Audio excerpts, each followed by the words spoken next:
Hey, and welcome to Leader Feeder. I'm Suzanne Jakes, here again with Kirk Langford. How are you, Kirk? I'm good, Suzanne. How are you doing? Yeah, I'm doing actually so well because Good. the end of the week is Donut Day. Oh, yes. Okay. on Friday, how many donuts are we all Yes. bringing for the team? Oh, yeah. Well, for our American listeners, we need to go to Tim Hortons and get a 12-pack. So for our American listeners, Tim Hortons is our, go-to donut place here in Canada. But, what are you partial to? What's your, favorite flavor? You know what? I think an apple fritter. I know, which some people kind of laugh at because technically it's not a donut. Right. There's the big debate about fritter versus donut. Yes, exactly. Yeah. But I do like an apple fritter. What about Fair you? enough. I would say, so I feel old saying this because when I was a kid, this was the not cool donut flavor at all. I always wanted a chocolate dip or Boston cream or something. I love just a sour cream glazed. No just way. Delicious. That little bit of crunch. That's what my dad it's amazing. likes. That's what I mean. Right? Well, there we go. So there you have it. Today's topic on Leader Feeder is how to manage a multi-generational workforce. And how to buy donuts for multi-generational teams, obviously, right? Yeah, make sure you get a lot of those old traditional sour cream glazed. Yeah. Exactly, yeah. For the dads on the team. Exactly. So what do you think is the biggest communication challenge that leaders might have with a multi-generational team? Yeah, so good question. I'd say the current biggest challenge at the moment is that we have there are still baby boomers in the workforce, right? And there are still Gen X in the workforce, and they are getting older. They're getting a lot closer to retirement age. And yet a lot of leaders in organizations are not baby boomers, and they're not Gen X. They're those up-and-coming frontline leaders, which is, of course, the folks that we work with the most. They are millennials, and even some Generation Alphas. And so I think what we're seeing is that we have young leaders, people in their 20s, maybe early 30s, having to lead teams of people who are older than them. And they find it a challenge because I think in a more traditional sense, it's sort of like the older person is the leader and they get to kind of say what happens. And so if you're 25 or, even early 30s and you're leading someone who is 50 or 60, I think we struggle to know how to do that effectively. And that would be probably, I would say, one of the biggest issues that we're seeing is how do younger people manage those older employees that aren't yet retired and are kind of near the end of their careers. So then what, in your opinion, is a good strategy for these leaders to use? To manage them, yeah. Well, it's a strategy that I would say strategies that probably apply to any leader, not just young leaders managing older employees on your team. I'm going to go to my iPad because I want to show you this table, right? This is a table that we use in our frontline leadership training courses when we talk about motivating a multi-generational team and how to work with multi-generational teams. So we quickly in the course go through the different generations that are currently in the workforce. And so that's primarily, of course, you can see here we got our friends, the baby boomers, right? And for our listeners, I just want to say you can grab this link. Just if you want to follow along with that's what right. we're We're going to have it in the show notes and we'll have it in the blog post as well. But yeah, so you've got baby boomers who are primarily born, of course, between 1946 and 1964. Okay, and then if we jump over to our friends Gen X or Generation X, those are folks born between 1965 and 79, more or less. Our Generation Y, which are, of course, our millennials, they're born between 1980 and 95. So, Suzanne, that means you and I are both, of course, millennials. We're not going to specify where in that range we are, but we're millennials. Super proud. Right, middle of the line. And then our last generation, or our most current generation, is, I believe I called them Generation Alpha. Of course, that's the very new generation. I meant to say Generation Z earlier, Generation Z for the Canadians. I'm sorry. I also didn't catch that. That's all right. So we've got these, 4 different generations all working together. And I think one of the biggest things to keep in mind when we're dealing with that is that just because somebody is part of a generation, it doesn't mean that they will behave like everybody else in the generation. So I can go to the baby boomers and I can read this helpful info. And again, for our listeners, I hope you do take the time to do that. I think it is quite helpful. Really, though, these are guidelines. These are trends, right? These are not saying that every baby boomer has a strong work ethic and dedication. Every baby boomer prefers structured work hours and hierarchical organizational structures. what we're saying is that these are trends we've noticed from one generation to another, right? And so what's important in dealing with anybody from any generation is that you can use these as guidelines, but take the time to get to know the people on your team so you know whether or not they fit into these sort of molds or not. And maybe the other thing I would mention, if I draw a bit of a graphic here, is that if we think of this time on a spectrum here, right? We've got the early end being the 1946, right, which was our baby boomers. If I jump up here, right, and then if I jump down to our most recent generation, the Gen Z or Gen Z, it goes all the way to 2010. Okay, so we've got quite a long range. And in that range, we have overlap, right? So, for example, we've got the boomers. The boomers kind of go maybe from here, maybe over to here, right? And then the next generation, we've got them maybe kind of going here over to here. And so we have to be careful that we don't assume that just because, again, you're a baby boomer, you only fall into this area. Or just because you're Gen Y, you fall in this area. Because we see that there is definitely overlap, right? So if we look there, there's going to be overlap. Or if I drew the next generation, the next one, there's more overlap, right? So it's important to remember that even though somebody belongs to a particular generation, and these are helpful guides to know maybe what they value, how they've influenced the workplace. You see some motivational factors and then a leadership approach that they appreciate. Not everybody fits into that. It is more of a spectrum than a black and white kind of list of guidelines to follow. And so you want to keep that in mind. Great. So one of the things that we know from generation to generation is the use of technology. Yes, right? That's a big one. Yeah. How would you leverage one generation to another and maybe bridging the gap between things like technology? Yeah, for sure. And I mean, like, when it comes to like the machines and stuff in Sure, of manufacturing, course, machinery. right? I mean, it could even come to things like using our phones or computers or what have you. Right.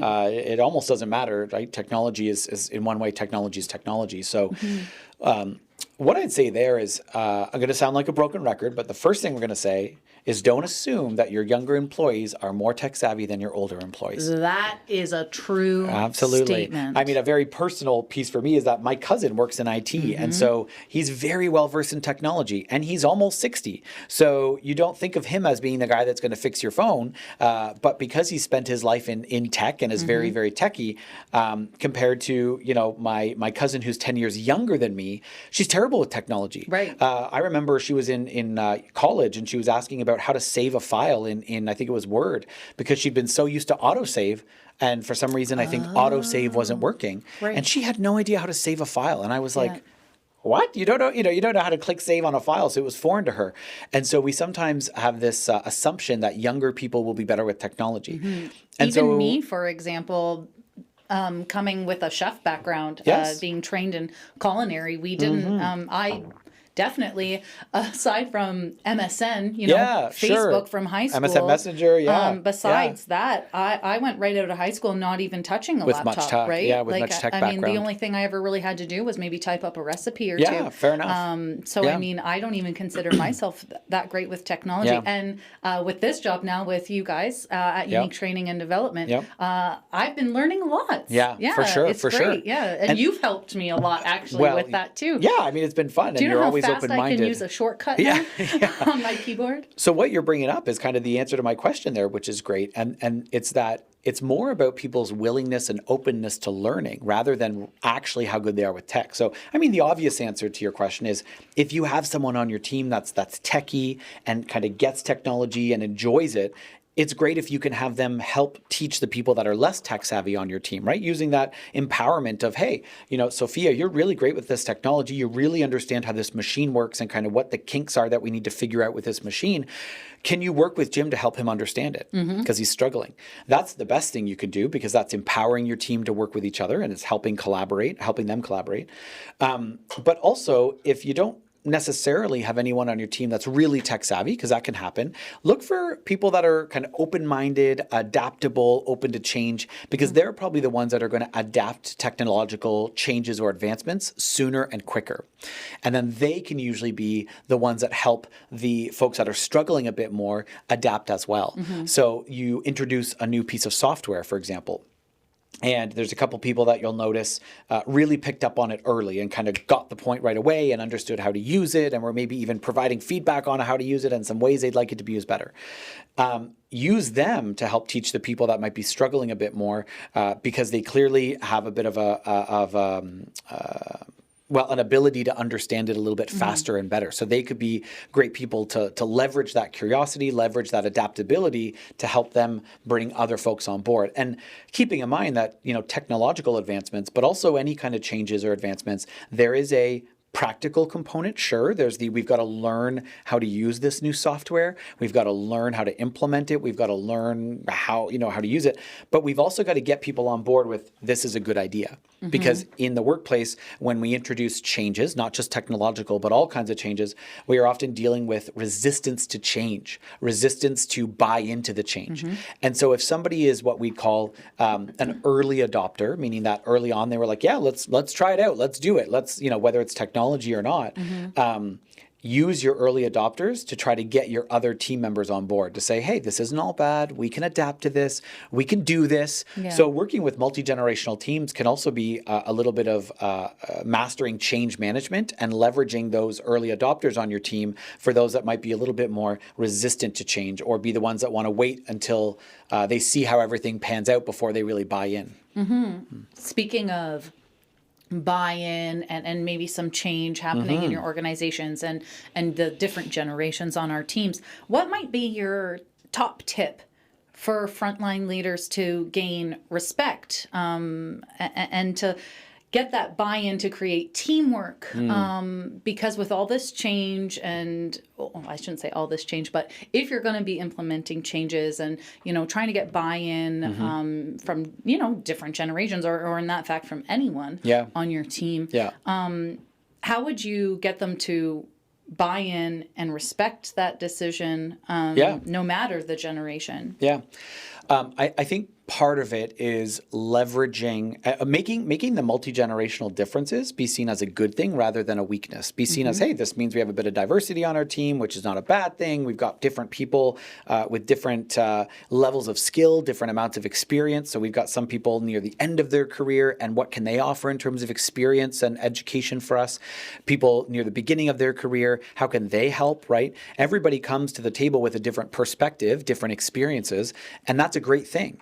And so if we could help our team see that that having a multi-generational team is a positive thing. Yeah, sometimes we're going to have conflicts because an older team member might disagree with how a younger team member wants to do something or vice versa, but it doesn't have to be bad. And it doesn't mean that we have to look at that conflict and be afraid of it. We can embrace the conflict and say, hey, this means we have different opinions. This means we've got different ideas. And that's a great thing to have on a team. So let's talk about how we can use this to our benefit.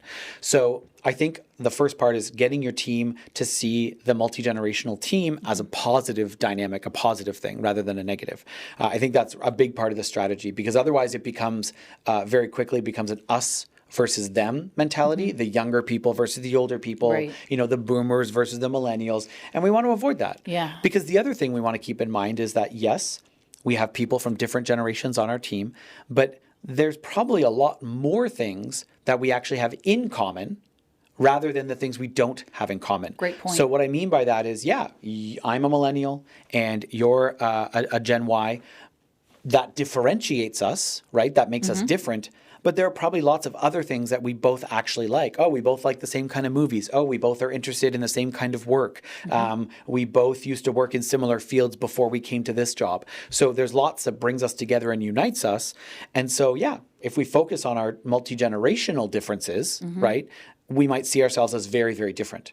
But if we strip that away a little bit and we see that as a strength and then go, and actually we have a lot more in common rather than what makes us different, we see ourselves as working on the same side, as working towards the same goals and as part of the same team. So those would be two strategies that I think leaders can take home, which is, again, just to recap that, it's help your team see the multi-generations as a strength by explaining that, different generations bring different experiences, different ways of solving problems, different ways of addressing situations, and then also helping them understand that there's also a lot more in common rather than focusing on the fact that we're from different generations. Focus on what we have in common and how we're all trying to work towards a common goal, which is getting the work done, being a productive, successful team.